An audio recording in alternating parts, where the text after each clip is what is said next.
Hello guys! For today's video, gagawa ako ng pork siomai.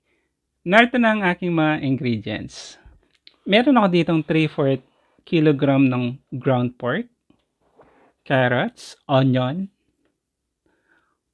all-purpose flour or kung meron kayong cornstarch, magic sarap, eggs, ground garlic, salt, black pepper, sugar, and wag nating kalimutan ang ating molo wrapper. First step, pagsama-samahin lang ating mga ingredients. Ang nilagay kong carrots dito ay 2 pieces medium size, 1 piece ng malaking onion. And yung nilagay kong garlic dito ay yung buo or isang head,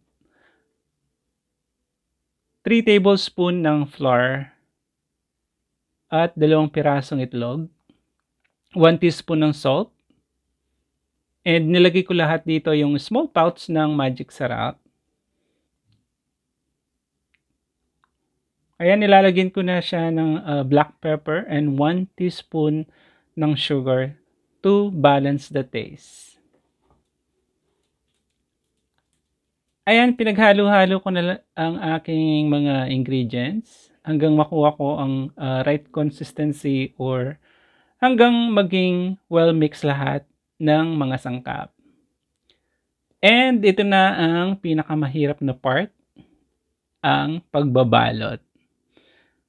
As you can see sa baba, may mga nauna na kasi pinagpracticean ko muna bago ko i-record. Nanood pa ako dito ng video tutorial kung paano ang pagbabalot. Akala ko napakadali. Yun pala ay madali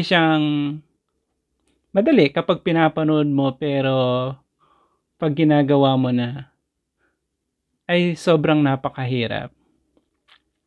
Pero eventually nakuha ko naman yung right technique.